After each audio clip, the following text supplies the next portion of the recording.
Hello welcome. Hello welcome my dear students, कैसे हैं आप सब? बढ़िया बेटा, आई होप आप बढ़िया होंगे। आज हम जो टॉपिक स्टार्ट करने वाले हैं ना बेटा, ध्यान से देखिए ये कौन सा है। रेट लॉ एक्सप्रेशन, ऑर्डर और मॉलिक्यूलैरिटी, केमिकल काइनेटिक्स चैप्टर का ये टॉपिक आज हम स्टार्ट करेंगे। अगर पिछले वाले टॉपिक्स अभी तक आपने कवर नहीं किए हैं तो मेरे यूट्यूब चैनल पे पिछले वीडियोस हैं, इन टॉपिक्स पे उनको आप कवर कर सकते हैं। क्या आपने मेरे चैनल को अभी तक सब्सक्राइब कर दिया है? नहीं किया तो बेटा वो भी सब्सक्राइब कर दो, एक बटन ही तो दबाना है, सब्सक्राइब कर दो। ठीक है बेटा, स्टार्ट करें टॉपिक। अच्छा, आपको मेरी वीडियो में क्या ऐसा खास मिलने वाला है तो मैं वो आपको बता दूं कि रेट लॉ एक्सप्रेशन को, ऑर्डर को, मॉलिक्यूलरिटी, कोई भी टॉपिक है बेटा, हम उसको रियल लाइफ के साथ जोड़कर देखेंगे। हम उसको समझने की कोशिश करेंगे, डीप कंसेप्ट समझने की कोशिश करेंगे। और इसके अलावा नीट के और सीबीएसई बोर्ड के प्रीवियस ईयर क्वेश्चंस भी सॉल्व करेंगे बेटा। बोर्ड के कोई भी क्वेश्चन हमारा छूटना नहीं चाहिए, जितना मर्जी ट्विस्ट करके क्वेश्चन आ जाए तो हमारा वो टॉपिक क्लियर होना चाहिए। आपके लिए यही गुरु दक्षिणा होगी कि आप सिर्फ सब्सक्राइब का बटन दबा दीजिए, लाइक वाला बटन दबा दीजिए और इस वीडियो को पूरा देखिए। चलिए बेटा, स्टार्ट करते हैं विदाउट वेस्टिंग योर टाइम। चलिए, रेट लॉ एक्सप्रेशन, इससे पहले हम ये पढ़ेंगे कि अगर कोई रिएक्टेंट बेटा प्रोडक्ट में कन्वर्ट हो रहा है, रिएक्टेंट प्रोडक्ट में कन्वर्ट होता है, तो रिएक्टेंट की कंसंट्रेशन पे क्या इफेक्ट पड़ता है पता है आपको? रिएक्टेंट की कंसंट्रेशन कॉन्टिन्यूसली डिक्रीज होगी और प्रोडक्ट की कंसंट्रेशन कॉन्टिन्यूसली इंक्रीज होगी। ठीक है बेटा, रिएक्टेंट की जो कंसंट्रेशन है वो कम होती जाएगी और प्रोडक्ट की कंसंट्रेशन बढ़ती जाएगी। तो स्टार्टिंग में रिएक्टेंट की कंसंट्रेशन जो थी वो पूरी थी, बट प्रोडक्ट उस टाइम पे क्या था? जीरो था। तो कॉन्टिन्यूसली रिएक्टेंट की कंसंट्रेशन कम हो रही है और प्रोडक्ट की कंसंट्रेशन बढ़ रही है।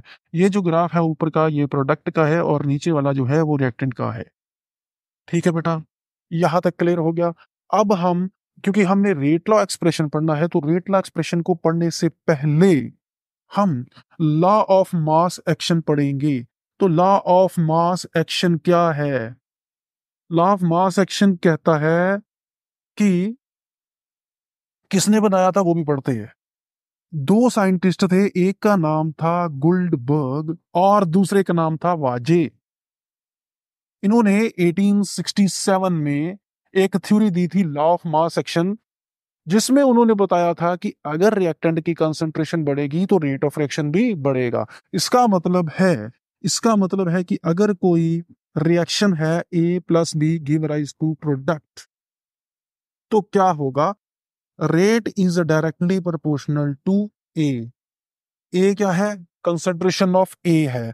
कंसंट्रेशन ऑफ ए को बढ़ाओगे तो रेट ऑफ रिएक्शन बढ़ेगा।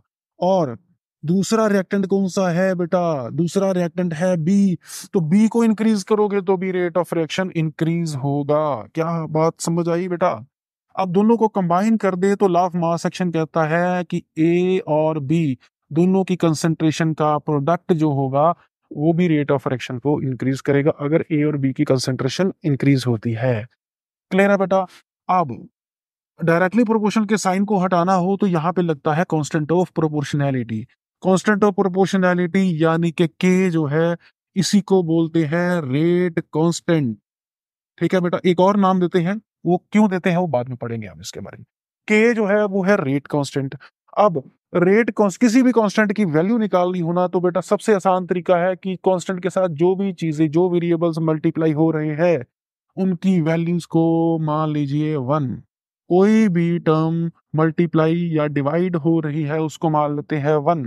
यानी ए की कंसंट्रेशन और बी की कंसंट्रेशन को अगर 1 मोल पर लीटर मान लिया जाए बेटा, 1 मोल पर लीटर मान लेते हैं, तो रेट ऑफ रिएक्शन जो है वो किसके इक्वल होगा? K × 1 × 1। तो रेट किसके इक्वल हो गया बेटा? के। तो के की वैल्यू आ गई बेटा, जो उस टाइम पे रेट ऑफ रिएक्शन होगा जब कंसंट्रेशन को 1 मान लिया जाए, तो that is a rate constant. और रेट कांस्टेंट इज आल्सो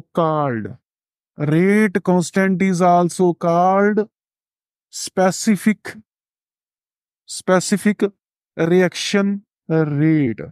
एक और नाम दे दिया जाता है स्पेसिफिक रिएक्शन रेट बेटा। रेट कांस्टेंट को स्पेसिफिक रिएक्शन रेट भी बोलते हैं। यहां तक क्लियर हो गया बेटा? अब हम नेक्स्ट पढ़ेंगे characteristics of rate of reaction. क्या पढ़ेंगे? Characteristics of rate of reaction. ठीक है बेटा, तब तक मैं इसको कोल्ड ड्रिंक पिला दूं, आप स्क्रीनशॉट ले लीजिए। ठीक है बेटा, कोल्ड ड्रिंक पिला देता हूं मैं इसको। तैयार हो? बोलो यस, कमेंट में लिख के बोलो यस, वी आर रेडी। तो we are ready. Characteristics of characteristics of characteristics of rate constant. Rate constant, देखो जी, रेट किसके इक्वल था? के, यानी के पहला कैरेक्टर ही हमें पता चल गया, के इज लार्जर, तो rate of reaction is faster, यानी कि रिएक्शन जो होगी वो उतनी ज्यादा फास्ट होगी जितना के की वैल्यू ज्यादा होगी। रेट ऑफ रिएक्शन उतना ज्यादा होगा जितना के की वैल्यू ज्यादा होगी। क्लियर है बेटा? दूसरा कैरेक्टरिस्टिक्स, के is different for different reactions. Her reaction के लिए बेटा के की वैल्यू डिफरेंट होगी। ठीक है, डिफरेंट रिएक्शंस, हर रिएक्शन के लिए के की वैल्यू डिफरेंट होगी। और यही नहीं और भी है, के is different for reaction at different temperature. अलग अलग टेम्परेचर पे सेम रिएक्शन के लिए भी के की वैल्यू डिफरेंट होगी। क्लियर है बेटा? ये तो हमने पढ़ा भी था कि रेट ऑफ रिएक्शन में चेंज आएगा अगर टेम्परेचर में चेंज आएगा, तो अगर रिएक्शन सेम है तो भी टेम्परेचर चेंज करने पे के की वैल्यू भी चेंज होगी। क्लियर है बेटा? और यूनिट ऑफ के जो होता है, unit of K is independent of concentration, क्योंकि हमने तो उस टाइम पे कंसंट्रेशन को 1 मान लिया था, तो इसलिए कंसंट्रेशन से तो इंडिपेंडेंट है, but depends on but depends on but depends on nature of reaction. Reaction की नेचर पे डिपेंड करता है, रिएक्टेंट की कंसंट्रेशन पे डिपेंड नहीं करता। रिएक्शन आना यहाँ पे। ठीक है बेटा, ये 4 कैरेक्टरिस्टिक्स मैंने आपको करवा दिए। ठीक है बेटा, अब ये लिख लीजिए, नोट कर लीजिए। रेटला एक्सप्रेशन के बारे में पढ़ेंगे। हम एक एग्जांपल ले लेते हैं बेटा, 2NO2F2 plus F2 give rise to 2NO2F। ये एक रिएक्शन है। ठीक है बेटा, हम इसको अगर लॉ ऑफ मास एक्शन के अकॉर्डिंग लिखें तो कैसे लिखेंगे? रेट इज इक्वल टू के, जो कोफिशिएंट होगा वही उसकी क्या बनेगा? पावर बनेगा। ये तो इक्विलिब्रियम चैप्टर में भी आपने पढ़ा था। NO2 की पावर क्या बनेगा? 2, और F2 बनेगा। ये बोलता है law of mass action. Equilibrium के अकॉर्डिंग शायद ये सही है, बट केमिकल काइनेटिक्स के अकॉर्डिंग बेटा ये ठीक नहीं है। रेट इज इक्वल टू के NO2 की पावर 2 F2। अब देखिए, अगर लॉ ऑफ मास एक्शन के अकॉर्डिंग ये मानता हूं कि अगर NO2 की कंसंट्रेशन को अगर डबल कर दिया जाए तो रेट 4 टाइम्स होना चाहिए। एक्सपेक्टेड तो यही है बेटा, एक्सपेक्टेड है क्योंकि पावर 2 है। अगर NO2 की कंसंट्रेशन को डबल करते हो तो रेट 4 टाइम्स होना चाहिए, और F2 की कंसंट्रेशन को अगर आप डबल करते हो तो रेट 2 टाइम्स होना चाहिए, क्योंकि उसकी पावर कितनी है? 1 है। बट ऐसा होता नहीं है। होता क्या है? कुछ और है। एक्सपेरिमेंटली हमारे पास कुछ और आ रहा है। एक्सपेरिमेंटली आ रहा है कि NO2 की जो कंसंट्रेशन डबल करने पे रेट ऑफ रिएक्शन भी 2 टाइम्स ही हो रहा है, वो 4 टाइम्स नहीं हो रहा है, वो 2 टाइम्स हो रहा है। इसका मतलब है कि NO2 की पावर 1 आएगी और F2 की पावर भी 1 आएगी। ये है एक्सपेरिमेंटली प्रूव्ड। एक्सपेरिमेंटली कुछ ये रिजल्ट आ रहा है। इसका मतलब है कि ये क्या है? इसी को बोलते हैं रेट लॉ एक्सप्रेशन। रेट लॉ एक्सप्रेशन बोलते हैं। क्लियर हो गया बेटा? रेट लॉ एक्सप्रेशन यानी एक्सपेरिमेंटली अगर आप इस तरह की इक्वेशन बनाते हैं रेट लॉ इक्वेशन की, ठीक है, उसको हम क्या बोलते हैं? रेट लॉ एक्सप्रेशन बोलते हैं। ये वाली जो चीज है ये केमिकल काइनेटिक्स पे एप्लीकेबल नहीं है। इसके पीछे का रीजन भी मैं आपको बताऊंगा ऐसा क्यों होता है। क्लियर है बेटा? यहां तक लिखना है तो आप लिख लीजिए, उसके बाद नेक्स्ट चलते हैं। ठीक है, चलिए, लिख लिया बेटा? ओके, ठीक है। रब कर दें, चलो कर लेते हैं। चलिए नेक्स्ट, अब मान लेते हैं कि जो रिएक्शन हुई है, मान लीजिए A plus B plus C give rise to product. ठीक है बेटा, अब rate law of mass action के अकॉर्डिंग आप क्या लिखेंगे? रेट इज इक्वल टू के, ए की पावर क्या आनी चाहिए बेटा? बोलिए क्या आनी चाहिए? ए। बी की पावर क्या आनी चाहिए? बी। सी की पावर सी। आनी तो ये चाहिए लॉ ऑफ मास एक्शन के according. Law of mass action कहता है कि ये रेट वाली इक्वेशन बननी चाहिए, बट ए की जो कंसेंट्रेशन है उसकी पावर जो होगी वो कुछ और होगी। अब मान लेते हैं कोई और लेटर अल्फा, तो ए की पावर क्या आएगी? अल्फा। बी की पावर बीटा, तो सी की पावर क्या आएगी? गामा। ये है रेट लॉ एक्सप्रेशन। क्लियर हो गया? रेट लॉ एक्सप्रेशन जो है, जो कोफिशिएंट उसके साथ लगा हुआ है वो नहीं होगा। हो सकता है यहाँ पे ए टू हो, तो यहाँ पे जो अल्फा की वैल्यू है वो 1 है। हो सकता है कि बी की वैल्यू 1 हो, यहाँ पे 1/2 हो। यहाँ पे हो सकता है कि सी जो है वो 3 हो और यहाँ पे 2 हो। कुछ भी हो सकता है, वो सेम नहीं होगा। रेट लॉ एक्सप्रेशन बेटा क्लियर हो गया। अब उसके बाद हम पढ़ेंगे ऑर्डर ऑफ रिएक्शन। क्या पढ़ेंगे? Order of reaction. अब जो भी रेट लॉ एक्सप्रेशन में आपने ये जो पावर्स लिखी है, इसका जो सम होगा उसी को ऑर्डर ऑफ फ्रैक्शन बोलेंगे। तो ऑर्डर ऑफ फ्रैक्शन की डेफिनेशन है the sum of powers of concentration of reactant reactant in rate law expression.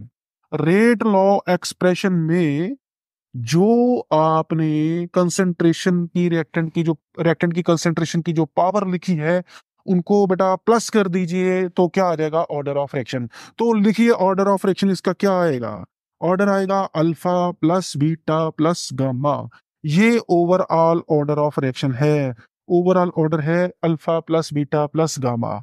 अगर आपने सिर्फ ए का ऑर्डर निकालना है, ऑर्डर विद रिस्पेक्ट टू ए, तो क्या आएगा? विद रिस्पेक्ट टू आएगा अल्फा। अगर विद रिस्पेक्ट टू बी निकालना है तो क्या आएगा? बीटा। और विद रिस्पेक्ट टू सी निकालना है तो गामा आएगा। और ओवरऑल ऑर्डर जो होगा वो alpha plus beta plus gamma होगा। क्लियर है बेटा? क्लियर है? आगे चलें, एग्जांपल्स करेंगे। ठीक है बेटा, क्लियर हो गया? एग्जांपल्स करें आगे। चलिए यहां से रब कर देते हैं, कर दें। चलिए नेक्स्ट, हमारा नेक्स्ट टॉपिक जो है वो है, क्या है? एग्जाम्पल्स। नेक्स्ट है examples. Examples of order of reaction. देखिए बेटा, ऑर्डर ऑफ रिएक्शन कुछ भी हो सकता है। वो मे बी 0 हो सकता है, मे बी 1 हो सकता है, मे बी 2 हो सकता है, मे बी 3 हो सकता है, और फ्रैक्शन में भी हो सकता है। कुछ भी हो सकता है। तो पहले फर्स्ट वाला ऑर्डर देखते हैं। पहला कौन सा देखेंगे? First order reaction. 0 के बारे में आपको बाद में एक्सप्लेन करूंगा, पहले फर्स्ट ऑर्डर रिएक्शन देख लेते हैं।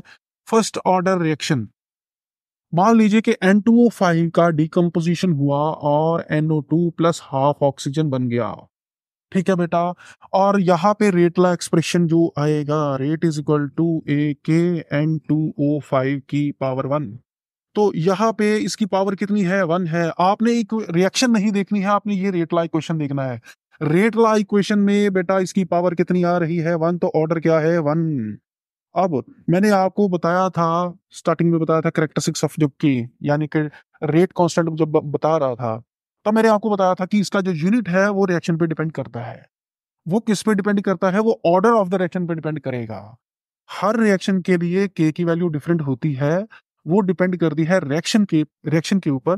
तो यहाँ पे देखिए कि के का यूनिट क्या आएगा। Unit of K is equal to, ऊपर रेट का यूनिट लिखेंगे, नीचे उसकी कंसेंट्रेशन का यूनिट लिखेंगे, N2O5 की कंसेंट्रेशन का यूनिट।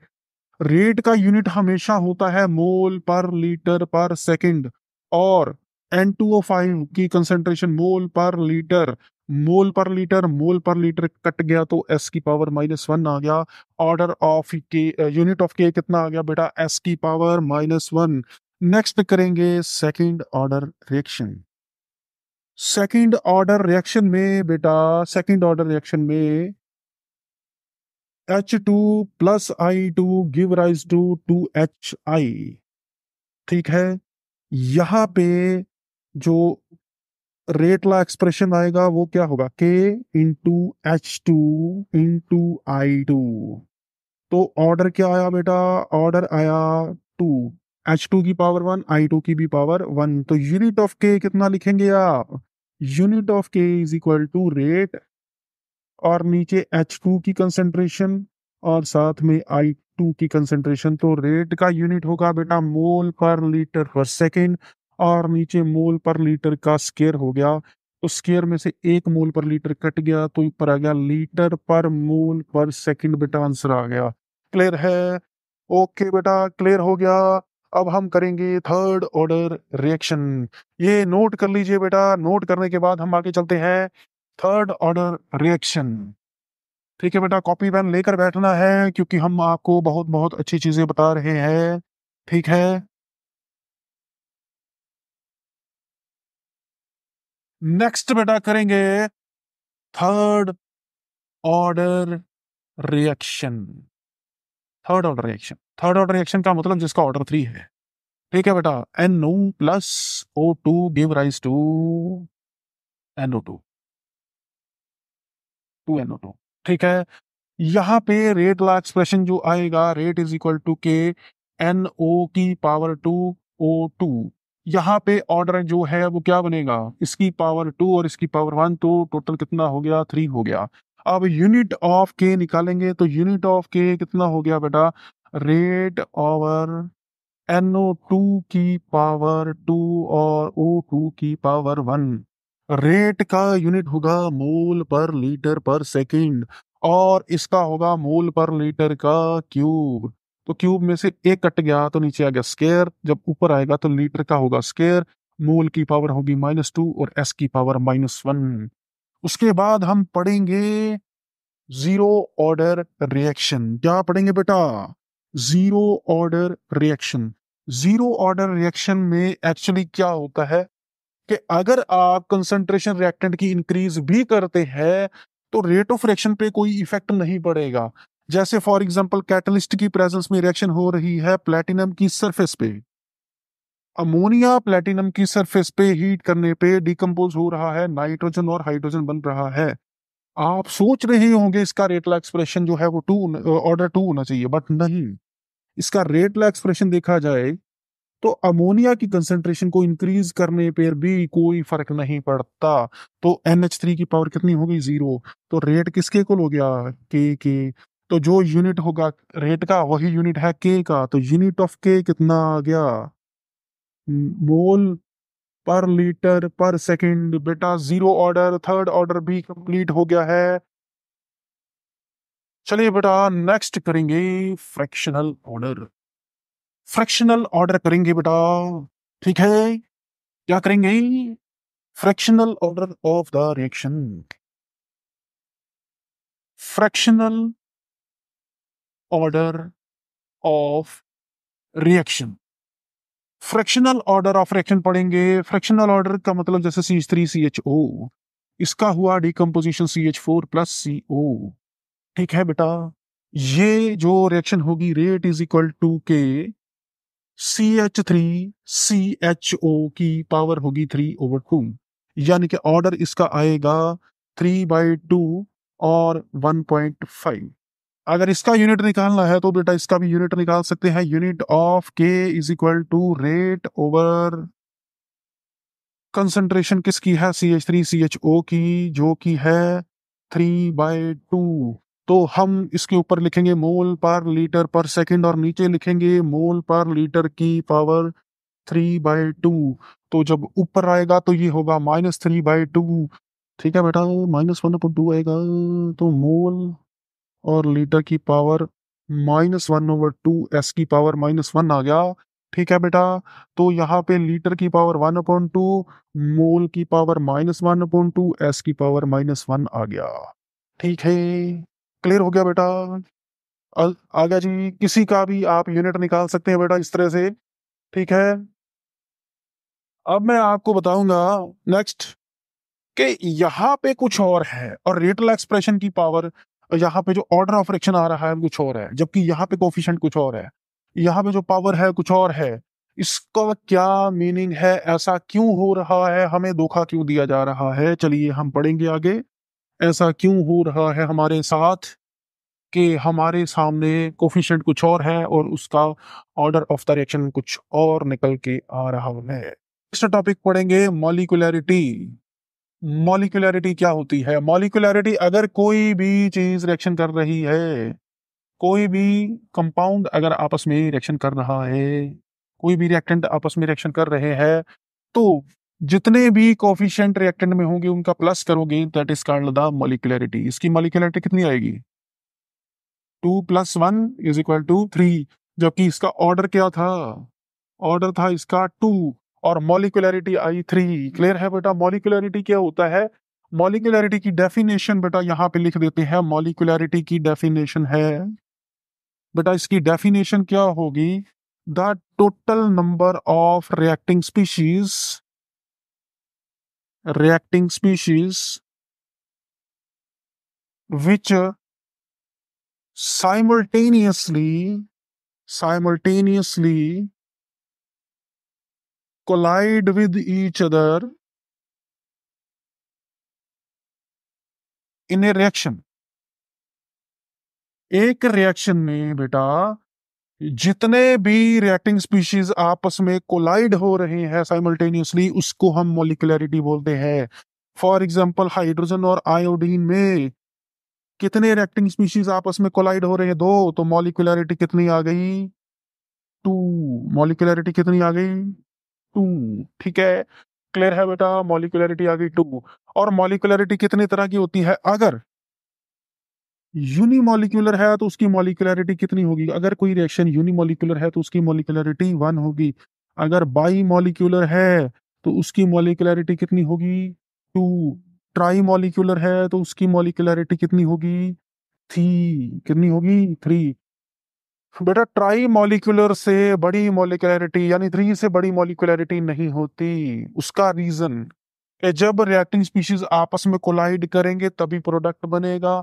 मान लीजिए ये एक मॉलिक्यूल आ रहा है और सामने पड़े हैं 4 मॉलिक्यूल्स इस तरह से, तो मैक्सिमम जब आम सामने जाके टकराएगा तो वो 3 से ज्यादा कोलिजन्स नहीं दे पाएगा। चौथे पे तो टकरा ही नहीं पाएगा। साइमल्टेनियसली मैक्सिमम 3 जगह पे टकरा पाएगा, इससे ज्यादा नहीं टकरा पाएगा। इसलिए मॉलिक्यूलैरिटी कभी भी 3 से बेटा ज्यादा नहीं होती। कोई एक मॉलिक्यूल अगले मॉलिक्यूल के साथ टकराएगा, अगला उससे मॉलिक्यूल के साथ टकराएगा, तो मैक्सिमम 3 मॉलिक्यूल्स कोलाइड कर सकते हैं, इससे ज्यादा मॉलिक्यूल्स कोलाइड नहीं कर सकते। तो मॉलिक्यूलैरिटी इसलिए बेटा 3 से ज्यादा नहीं होती। 3 से ज्यादा मॉलिक्यूलैरिटी नहीं आएगी। ठीक है, मॉलिक्यूलैरिटी अब बेटा क्लियर हो गई क्या होती है। अब उसके बाद हम नेक्स्ट टॉपिक पढ़ेंगे जिसका नाम है elementary reactions and complex reactions. 2 है, ठीक है बेटा, 2 है। एक है कॉम्प्लेक्स रिएक्शंस और दूसरा है एलिमेंट्री रिएक्शंस। एलिमेंट्री रिएक्शंस 2 तरह की रिएक्शंस होती है, एक होती है कॉम्प्लेक्स रिएक्शन और एक होती है molecular elementary reaction. Complex reaction वो रिएक्शन होती है, complex reactions are those reactions in which 2 or more steps जिनके बीच में हैविंग, यहां पे लिखते हैं रिएक्शंस हैविंग 2 और मोर स्टेप्स। अगर कोई रिएक्शन 2 या 2 से ज्यादा स्टेप में कंप्लीट हो रही है तो उसको हम कॉम्प्लेक्स रिएक्शन बोलेंगे। और जितने भी स्टेप्स लिखेंगे आप उसको बोलेंगे मैकेनिज्म। उसको क्या बोलेंगे? Mechanism of the reaction. Mechanism of the reaction क्या होता है? द डिटेल्ड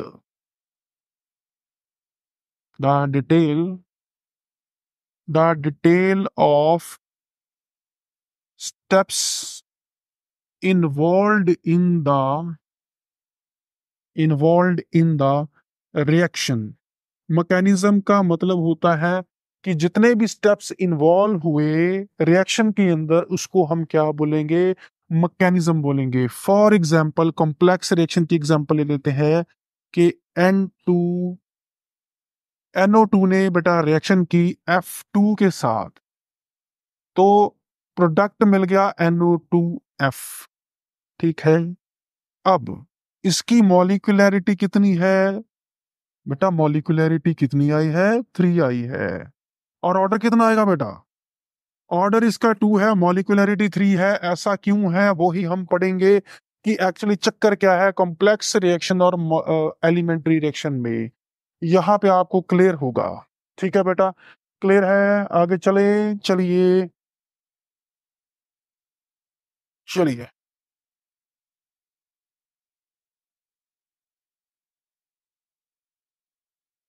चलिए बेटा नेक्स्ट चलते हैं। एक जो एग्जांपल मैंने अभी आपको दी थी, ये वाली, NO2 plus F2 give rise to NO2F, और ये 2 स्टेप में रिएक्शन कंप्लीट होती है। ये है मैकेनिज्म 1। ये कौन सा है, मैकेनिज्म 1 है। बट अब मार्कर ही नहीं चल रहे, पता नहीं की। ये मैकेनिज्म 1 है। और मैकेनिज्म 2 क्या है, मैकेनिज्म 2 पढ़ेंगे बेटा, तो मैकेनिज्म 2 में है कि सबसे पहले एक NO2 का मॉलिक्यूल आया, फ्लोरीन के साथ टकराया, फ्लोरीन के 2 टुकड़े हो गए, क्योंकि फ्लोरीन एक मॉलिक्यूल है जिसमें 2 एटम्स होते हैं और इनके बीच का बॉन्ड बहुत ज्यादा स्ट्रोंग होता है, इसको तोड़ने के लिए बहुत ज्यादा एनर्जी लगती है। तो उसके बाद ही NO2F बनेगा, प्लस ये F अकेला होगा। क्योंकि ये रिएक्शन में फ्लोरीन के एटम्स को आपस में अलग करना था, तो ये स्टेप जो होगा ये काफी स्लो होगा। दूसरा बेटा, फिर NO2 ने दूसरा मॉलिक्यूल NO2 का आया, और ये जो अकेला F पड़ा हुआ था, इसने इसके साथ रिएक्शन की, तो NO2F बन गया। अब दूसरा जो स्टेप है वो फास्ट है, क्योंकि फ्लोरीन जो है वो अकेला है। ठीक है, ये बहुत ज्यादा रिएक्टिव होता है, बहुत जल्दी इसके साथ रिएक्शन करके तो ये भी प्रोडक्ट बना देगा। एक स्टेप स्लो है और दूसरा बेटा फास्ट है, तो जो स्लो स्टेप होता है उसी को रेट डिटरमिनिंग स्टेप बोलते हैं। स्लोएस्ट स्टेप या slow step in the reaction is rate determining step, is rate determining step, rate determining step।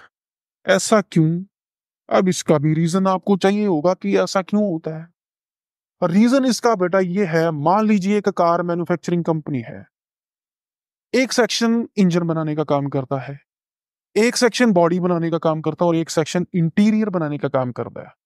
मान लीजिए कि 3 सेक्शन है कार के, एक इंजन बनाता है, दूसरा बॉडी बनाता है, और तीसरा इंटीरियर बनाता है। इंजन तो जल्दी बन जाएगा, ठीक है, बॉडी भी जल्दी बन जाएगी। मान लीजिए कि इंजन जो है वो दिन में 3 बनते हैं, बॉडी दिन में 3 बनती है, और इंटीरियर दिन में 2 बनते हैं। तो मुझे ये बताइए कि टोटल कंप्लीट कार कितनी जो है वो बनेगी, कंप्लीट कार कितनी बनेगी। देखो, इंजन चाहे जितने मर्जी बना दो, बॉडी जितनी मर्जी, बिना इंटीरियर के आप कार नहीं चला सकते। तो इंटीरियर 2 बने हैं, इसका मतलब कि टोटल कार्स कितनी बनेगी, 2 बनेंगी। तो ये देखो, इंटीरियर वाला सेक्शन स्लो है, तो टोटल रिएक्शन जो है वो किस पे डिपेंड कर गई, जो सबसे स्लो स्टेप थे। क्लियर हो गया कि जो स्लो स्टेप होता है वो ही रेट डिटरमिनिंग स्टेप होता है जो, ठीक है, क्लियर हो गया बेटा, चले, ओके। तो स्लो स्टेप ही रेट डिटरमिनिंग स्टेप होता है। अब इसमें देखिए कि स्लो स्टेप में कितने मॉलिक्यूल्स इन्वॉल्व है, 1 और 2। तो इसकी मॉलिक्यूलैरिटी कितनी है, मॉलिक्यूलैरिटी कितनी है बेटा, 2 है। और इसका ऑर्डर भी मैंने स्टार्टिंग में बताया था कितना है, 2 है। यानी कि इसकी मॉलिक्यूलैरिटी बेटा और ऑर्डर दोनों सेम हो गए हैं। ठीक है, तो जो ये दोनों रिएक्शंस जो हमने लिखी, इन्हीं को हम एलिमेंट्री रिएक्शंस बोलते हैं। क्या बोलेंगे, एलिमेंट्री रिएक्शंस। जब आप मैकेनिज्म लिखते हो किसी रिएक्शन का, और एक एक स्टेप में रिएक्शन जो लिखी जाती है उसको एलिमेंट्री रिएक्शन बोलते हैं।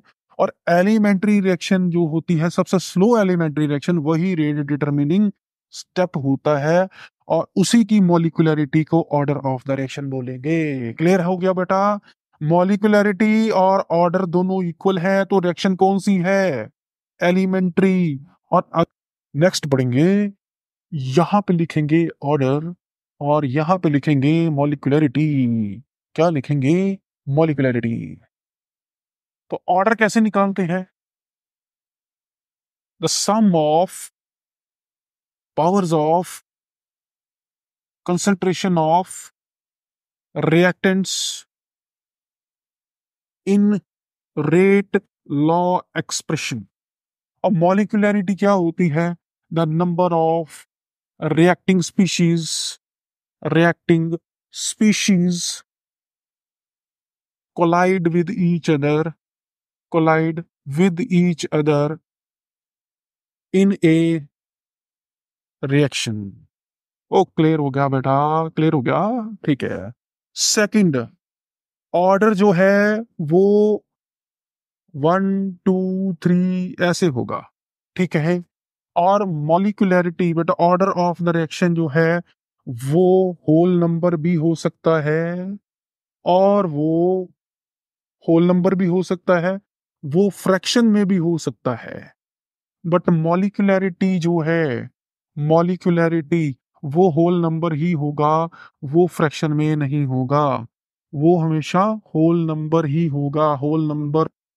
चलिए नेक्स्ट, ऑर्डर जो है, ऑर्डर में बी जीरो, ऑर्डर जीरो हो सकता है बट मॉलिक्यूलरिटी कभी भी जीरो नहीं हो सकती। Molecularity can not be zero, molecularity zero नहीं हो सकती बेटा, ठीक है।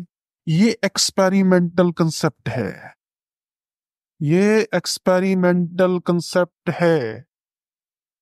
और जो मॉलिक्यूलरिटी है ये बेटा थ्योरेटिकल कंसेप्ट है। कौन सा कंसेप्ट है? थ्योरेटिकल कंसेप्ट है। ओवरऑल करें बेटा start. Overall order of reaction निकालना है, रेट ला दिया हुआ है, तो इसका सोल्यूशन क्या होगा? ऑर्डर ऑफ द रिएक्शन निकालना बेटा, ऑर्डर में क्या करेंगे? पावर्स को प्लस करेंगे, 3/2 प्लस 1/2 इज इक्वल टू कितना आएगा? 4/2 इज इक्वल टू 2। तो ऑर्डर ऑफ द रिएक्शन कितना आ गया बेटा? 2, सिंपल। उसके बाद for reaction H2 plus Cl2 in the presence of light, याद रखिए कि लाइट की प्रेजेंस में रिएक्शन हुई है तो ये जीरो ऑर्डर रिएक्शन होगी। लाइट की प्रेजेंस में H2 और Cl2 की रिएक्शन करवाई गई है तो जीरो ऑर्डर रिएक्शन है, ठीक है। वैसे भी रेट इज इक्वल टू के लिखा हुआ है, तो अगर के लिखा है तो इसका मतलब है रेट लॉ एक्सप्रेशन में कंसेंट्रेशन पे डिपेंड नहीं कर रहा है। तो ऑर्डर क्या आएगा बेटा इसका? ऑर्डर आएगा जीरो।